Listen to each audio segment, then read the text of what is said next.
The moment I came back to life, I cut off all contact with Alex and immediately threw away the Buddhist amulet he'd given me. He said he had 3 days off and wanted to spend them with me, but I brushed him off, saying I had plans with a friend. He asked me to hand over my family's heirloom to use as collateral, but I lied and said I'd lost it, then gave the jade bracelet to a friend for safekeeping that very night. In my past life, Alex and I were married, but I died in a horrific car crash. It was only in my final moments that I learned the truth. He had only married me to transfer my good luck to Megan, the woman he'd always loved. He used the amulet he gave me as a conduit, siphoning my good fortune to shield Megan from her bad luck. In the end, I was killed by a backlash of misfortune while they went on to live a long life together. The first thing I did after being reborn was take the amulet, the supposed token of my husband's love, to a revered spiritual master. The master frowned the second he saw it. "Young lady, this amulet is no blessed charm. It's a luck-transferring talisman from Southeast Asia. You were born with an abundance of good fortune, but it's all being channeled through this amulet to protect someone else from disaster. Eventually, your luck will be so depleted that you'll be plagued by illness, suffer a miserable old age, and may even die." I clutched the amulet in my hand, his words shattering the last shred of hope I had. Tears streamed down my face, but I was laughing and crying at the same time, my eyes filled with despair. My husband, Alex, had given me this amulet as a symbol of our love. I'd worn it for 10 years. I never imagined that this token of affection was actually the weapon that would kill me. In my last life, I was run over by a car on my way to bring Alex a meal. As I lay dying, I heard him say, "Megan, don't blame yourself. It's a blessing for her to be able to die in your place. And if by some miracle she survives, Chloe is still my wife. I won't abandon her. I'll take care of her for the rest of her life." Lying in my hospital bed, hearing those fragmented words, I finally understood. My own husband had orchestrated everything. I was so consumed by rage that I died of a brain hemorrhage. In my last moments, my entire unlucky life flashed before my eyes. I grew up in a wealthy family. Then, when I was 10, both my parents died in an accident. I inherited their massive fortune, and with the help of kind neighbors, my life became even better than before. That's when I met Alex. He took me out, patiently helped me through my grief, and I quickly developed feelings for him. When we were old enough to fall in love, he confessed his feelings and gave me the amulet as a pledge of his love. He told me he had begged a master on his hands and knees to have it blessed, and that I had to wear it at all times. Back then, I believed him. I didn't notice that after I started wearing the amulet, my exceptional talent for painting began to fade. My mind grew sluggish, and my grades plummeted. I even missed my college entrance exams because I got robbed, which meant I couldn't go to college. All these setbacks slowly chipped away at my confidence. But Alex was always by my side, telling me he loved me no matter what. I was so moved by his devotion. Even when his savior, Megan, was always hanging around him, I never said a word. But who could have known? He was using my luck to bolster Megan's, ruining the bright, brilliant life I was supposed to have. Why? If he wanted to repay a debt, why did he have to sacrifice me? I died full of resentment, only to be miraculously reborn. This time, I'm going to live a spectacular life and take back everything that was stolen from me. I handed the master the amulet and a strand of Alex's hair. He loves repaying his debts, does he? Then let him use his own damn luck to feed Megan's. When I got home, I felt like a huge weight had been lifted. The invisible shackles that had bound me were slowly dissolving, and my mind felt clearer than ever. I decided to go back to school and pursue art, to pick up my passion for painting again. Even though I was 23, the age most people graduate from college, I knew it wasn't too late. I put away my sketchbook and, feeling great, cooked myself a feast to celebrate. I had just sat down when I heard the front door open. I looked up. It was Alex and Megan. That's when I remembered. In my past life, Alex used the excuse that Megan was too weak to eat restaurant food after saving him. So, like a fool, I became her personal chef, cooking her different meals every single day. She preferred bland, simple food, mostly vegetables, while I was the complete opposite. I loved spicy, rich food, lots of meat and fish. For over a decade, I never once ate a meal I truly enjoyed. And even then, Megan would constantly find fault, claiming I wasn't putting enough effort into my cooking. Whenever she did, Alex would back her up, scolding me for being petty and jealous over nothing. Thinking back on it now, I was so pathetic, acting as their live-in maid for more than 10 years. Why is everything so spicy? How is Megan supposed to eat this? Alex scanned the table and questioned me, clearly annoyed. I didn't even look up, just savored the spicy food. Eat it or don't. And while we're on the subject, from now on, I'm only cooking for myself. You two are on your own. What are you throwing a tantrum about now? Alex frowned, snapping at me out of habit. I looked up at him. I wanted to argue, but suddenly it felt pointless. The art school exams were 6 months away. I had to get into college and cut him out of my life for good.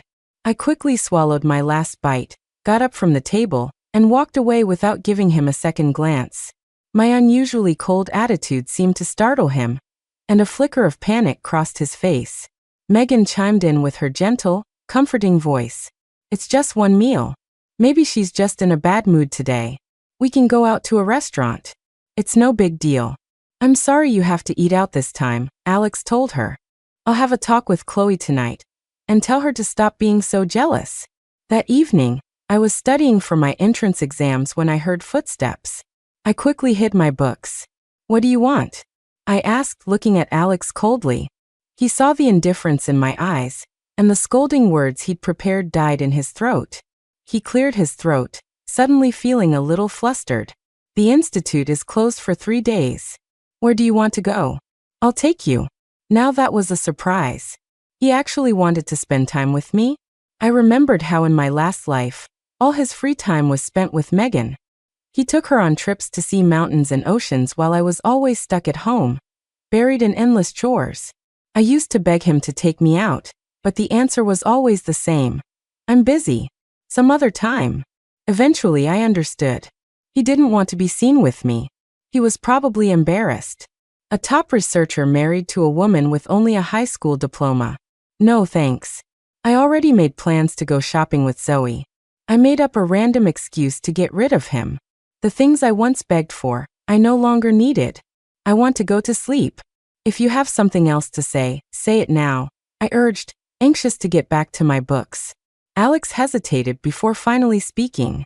Megan is about to run out of her medication. I was hoping I could borrow that jade bracelet to pawn it and get her enough money for a refill. You know her health problems are all because she saved my life when we were kids. I can't just stand by and do nothing. You never wear the bracelet anyway. It's better to let it serve a greater purpose. I had to laugh. He'd made the same request in my past life. I was reluctant, but he wore me down, guilt-tripping me with the life debt story. I gave him the bracelet. He said he was going to pawn it, but the very next day, it was on Megan's wrist. Remembering how pathetic I'd been, I smiled slowly and said casually, I lost it. How could you lose it? It's a family heirloom. Can't you do anything right? Alex blurted out, his tone dripping with disdain. I raised an eyebrow and replied meaningfully. My luck's been terrible these last couple of years. I'm always losing things for no reason. You know that, right? For a second, Alex looked uncomfortable, a flash of guilt in his eyes. He sighed. Well, if it's lost, it's lost. I'll figure out another way to get Megan's medicine. Oh, and there's something else I need to tell you. The project at the institute is in its final phase. I might be in a research lockdown for the next 6 months. Megan will be with me as a special consultant. 6 months. My eyes lit up. With him gone, I could focus completely on studying. Okay, I get it. I won't overthink it, I said, suppressing my excitement and keeping my voice flat. Alex didn't stay home that night. He left in a hurry. The next day, he and Megan went to the lab together. Just before the lockdown began, Megan said to me with her sickly sweet voice, Don't you worry, Chloe. With me there, Alex won't even look at another woman. I'll keep an eye on him for you. You can rest easy. I just smiled and said nothing. 6 months flew by. After the master altered the amulet, my photographic memory and my talent for painting both returned. Even with only half a year to prepare, I successfully took the art school entrance exam. My prep teacher estimated my scores and confidently told me I was a shoo-in for admission.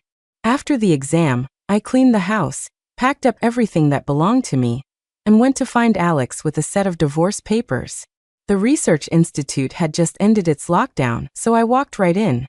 As I stood outside his lab, I overheard a few researchers whispering, "It's so sad about Professor Evans being stuck with that ignorant woman. He and Megan are the ones who are perfect for each other." I know, right? But Professor Evans said his wife used a past favor to force him into marrying her. He couldn't refuse. Their words sent a chill down my spine. So Alex had been spreading lies, twisting the truth to ruin my reputation. I squeezed my eyes shut, forcing back tears, a fierce glint in my eyes. I had planned on a clean break, but now I've changed my mind. Megan's child. If I heard correctly before I died in my past life, the father is Alex. With that child in the picture, let's see how they explain their innocent friendship. Filled with rage, I kicked the door open. Everyone inside jumped, their heads snapping toward the door. I saw Alex holding Megan in his arms. They were close, and her lips were slightly swollen and red. "What the hell is wrong with you? Don't you know how to knock?" Alex snapped, his guilt making him lash out. I laughed coldly. "Knock? And give you time to hide the evidence of your affair? Chloe, what nonsense are you talking about now? I only see him as a brother.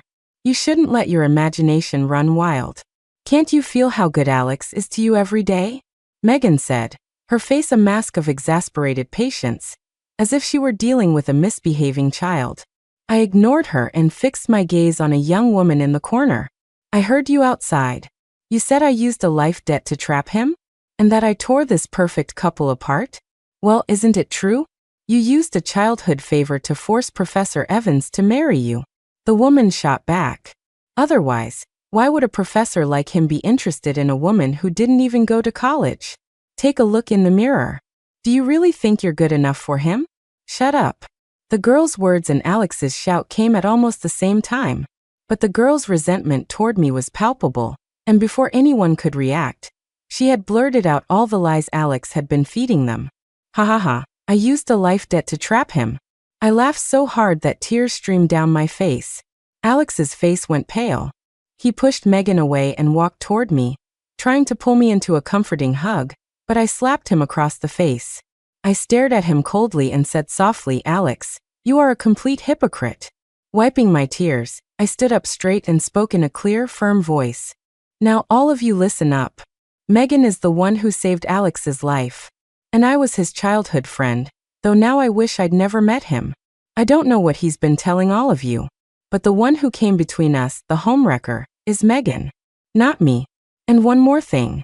The person funding this entire lab is me, not Megan." With just a few sentences, I shattered the web of lies Alex had been spinning for years. No one had noticed, but the lab's intercom system was on. The dozen or so researchers in the room stared with their mouths agape, their eyes darting between the three of us in utter shock. Exposed, Megan's face turned deathly pale. Her body swayed, as if she were about to collapse. Alex rushed to catch her. Seeing her colorless face, he instinctively roared at me. "Are you happy now? How many times do I have to tell you? There's nothing going on between me and Megan. Why did you have to make such a huge scene? Haven't I been good enough to you?"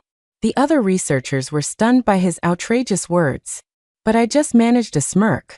"You're sure you two are innocent? Then what about Megan's child? Are you brave enough to take a paternity test?" The moment the words left my mouth, Alex's face went white as a sheet. His lips trembled, unable to form a response. "How did you know?" The researchers in the corner stared at Alex in disbelief. What had they just heard? Megan's child was Professor Evans's? Weren't they supposed to be just friends? An innocent friendship that produced a child? Instantly, the admiring looks many of the women had for Megan turned to disgust. "I'll explain later. Right now, Megan's health is the most important thing." Feeling the scornful gazes of everyone in the room, Alex's face burned with shame. He spoke desperately, wanting to escape the suffocating atmosphere. He never imagined that his deepest secret would be exposed by me. I kicked the door shut, blocking his path. "Leaving? Not before you sign the divorce papers." I was blind to waste so many years of my youth on you. From now on, I want to live for myself." Alex stared at the papers I held out, his expression changing drastically. "Divorce is impossible," he blurted out. "I will not divorce you. I really do love you, Chloe." I laughed sarcastically. "Love me? You love me so much you sleep with another woman and have a child with her? That's a pretty unique kind of love you've got." "I didn't sleep with her. The child was conceived through sperm donation," Alex explained earnestly. "It was right after Megan's divorce. She cried and told me she never wanted to get married again, but she desperately wanted a child of her own. She begged me to donate. She promised she wouldn't get attached or cause trouble. I felt so sorry for her I agreed. That baby isn't really my child. Did all the other men in the country die? Why did she need your sperm?" One of the female researchers muttered from the corner, rolling her eyes so hard they nearly popped out of her head. "But I mind. And there isn't a woman alive who wouldn't mind," I said calmly. "You'd better sign these papers now. If I expose anything else, I guarantee you won't be able to handle it." Then I silently mouthed 2 words, "the amulet." Alex understood my meaning. In an instant, his forehead was covered in beads of sweat. A look of despair crossed his face. After a long pause, he spoke, his voice strained. "I'll sign." The pen in his hand trembled, as if it weighed 1,000 pounds. He shakily signed his name. Finally, I was free. Looking at his signature, I let out a long, deep sigh of relief. I carefully put the divorce papers away and turned to leave without a moment's hesitation.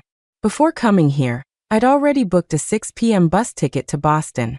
Back at the house, I grabbed my small bag and left the place I had lived in for years without a backward glance. "Chloe, are you really leaving me?" Just as I stepped out the front door, I saw Alex standing there, looking disheveled. His eyes were red as he stared at me, full of sorrow, as if I were the one who had wronged him. Looking at him, I just thought he was sick in the head. Should I stay and let Megan suck all my good luck away? I shot back, my hands clenched into tight fists to restrain the urge to kill him. "When did you find out?" Alex began to explain frantically. "I had no choice. Megan saved my family's lives. She was born cursed with bad luck and wasn't supposed to live past 20. I couldn't just watch her die. My conscience wouldn't allow it. The master who gave me the idea said you were born with so much good fortune that transferring a little bit wouldn't hurt you, and it would save Megan's life. And look, you've been perfectly fine all these years, haven't you? Besides, I married you. I was always going to take care of you and make sure you were never lonely. Just shut up. If you say one more word, I swear I will kill you," I hissed, squeezing the words through my clenched teeth. "She's your savior. Why should my luck be used to repay your debt? Why didn't you transfer your own luck?" Seeing him speechless, I let out a derisive laugh. "So you knew all along that transferring luck would cause harm. You couldn't bear to sacrifice yourself, so you sacrificed me instead. I must have had the worst luck in the world to ever meet you. I could have gone to college. I could have had a career in painting, which I love. But because of your selfishness, I became a housewife with only a high school diploma. What could you possibly give me to make up for the bright, brilliant future you stole? Your fickle, two-timing heart?" I grew more and more agitated, but after a long moment, I calmed myself down, reminding myself that in this new life, I was meant to live for me, not get tangled up with trash like him. Let's never see each other again. After saying that, I walked toward the bus station without looking back, heading toward my future. What I didn't tell him was that I'd had the amulet altered. For doing something so heinous, he would also suffer a backlash from fate. His future was destined to be nothing but chaos and misery. After a long bus ride, I arrived in Boston. Clutching the $500 in my pocket, I went to the address my former teacher, Ms. Wagner, had given me to find her relative. As I knocked on the door, I was nervous. What if they didn't want me here? But the door was opened by a kind-looking woman. The moment she saw me, she took my hand. "You must be Chloe, right? My sister told me all about you. Please, make yourself at home. Stay as long as you need." Looking at her gentle face, my tense heart slowly began to relax. After a couple of days, I felt completely at ease in their home. Then I started looking for a job to support myself. Art school tuition is expensive, Not to mention the astronomical cost of supplies like paints and canvases. The inheritance my parents left me was almost gone, spent over the years funding Alex's projects. All I had left were a few sentimental items I couldn't part with. Once my own good fortune returned, my luck was extraordinary. I quickly found a job teaching painting to children that not only provided meals, but also paid well. But one job wasn't enough to cover a year's tuition, so I found another. I was constantly busy, running from one job to the next. It was exhausting but fulfilling. After 2 months of hard work, a week before classes started, I finally saved enough for tuition and some living expenses. Carrying the hopes of 2 lifetimes, I stepped onto the university campus. At first, I worried that I would be too old to fit in with the other students, but my fears quickly subsided. College students were too busy for that. No one cared how old you were. Everyone who got into Boston University was a genius. 1 in 100, all of them hungry for knowledge. Who had time for gossip? I thrived at the university. My exceptional talent quickly caught the eye of my professor, Mr. Lewis. He would look at my paintings with amazement in his eyes. In 10 years of teaching, you are the most naturally gifted painter I have ever seen. I am so glad you didn't give up on art, even at 23. Remember, it's never too late to start learning. Chloe, you have to keep pushing. Don't let your talent make you lazy. If you keep working hard, I have no doubt you will become a world-renowned artist. I looked at the painting I had just finished. The composition was clean. In the middle of a dark, gloomy forest, a white dove was flying toward the sun. The elements were simple, with no flashy techniques, yet it was brimming with life. Just like me, finally free from my cage and starting anew. For years passed in a blur. In my sophomore year, Mr. Lewis took me on as his final protege. With his connections, I soon made a name for myself in the art world. A single painting of mine could sell for 5 figures. With this stable income, I no longer had to work odd jobs and could devote myself entirely to my art. The year I graduated, I became a well-known name in the art scene, and even had my own solo exhibition. After graduation, I took Mr. Lewis's advice and stayed on at the university to teach. I had no family left anyway. Home was wherever I was. My days were spent teaching and occasionally taking students on field trips for inspiration. My life was peaceful and leisurely, and the memories of my time with Alex slowly faded away. But I never expected him to show up at the university looking for me. Professor Hall, there's a man at the gate who says he's your ex-husband. He wants to see you. Should we let him in? Alex. In my studio, I put down my paintbrush, mulling over the name. It felt like it belonged to another lifetime. Let him in, I said slowly after a moment of thought. A short while later, a filthy man as thin as a rail walked into my studio. At first glance, I almost didn't recognize him as the brilliant young man who had become a professor in his 20s, Alex. Chloe, please, you have to help me. The moment Alex saw me, he dropped to his knees, tears and snot streaming down his face. From his rambling, broken story, I pieced together what had happened. Our argument that day had been broadcast over the intercom, and the entire institute learned what a morally bankrupt cheater he was. His rivals seized the opportunity to report him, and he was promptly fired. He was genuinely talented, so finding a comparable job shouldn't have been hard. But by using the amulet to steal my luck for Megan, karma had caught up with him. His own luck turned terrible, and he faced constant setbacks in his life and work. Compounded by the amulet's backlash, he soon became destitute. When Megan saw how far he'd fallen, she took what little money he had left and ran off with their son. He quickly realized what was happening and sought out numerous spiritual masters for help, but every single one of them shook their heads and said, "This is retribution. We will not interfere with such karma. Your only hope is to do good deeds and see if you can offset the damage. Or find a woman with abundant good fortune, marry her, and hope her luck can protect you." With nowhere else to turn, he came to find me, begging me to save him. Listening to his miserable tale, I couldn't keep the smile off my face. "Seeing you so miserable just makes me happy," I said lightly. "Besides, after you put me through hell, how do you have the nerve to come asking me for help?" "Please, Chloe," Alex begged. "You haven't remarried all these years. You must still have feelings for me." I promise, if we get back together, I will be completely devoted to you. We had something for more than a decade. You can't really want to watch me die, can you? Yes, we had something for more than a decade. And you still had the heart to give me that amulet and ruin my life. So why wouldn't I have the heart to watch you die? I retorted, then pressed a button on my desk. 2 security guards quickly appeared at the door. They started dragging Alex out. From now on, this person is not allowed on campus to see me. He's my ex-husband, and he came here today specifically to harass me. I told the guard seriously. Don't worry, Professor Hall. We won't let him near you again. Hearing that Alex was harassing me, the guards' faces hardened, and they handled him much more roughly. As he heard that I wouldn't help him, the last glimmer of light in Alex's eyes died out, just like mine had in my past life. I picked up my paintbrush and returned to my work. I would never marry again. I had poured all my love into my art. Love for me was irrelevant. My future was destined to be brilliant.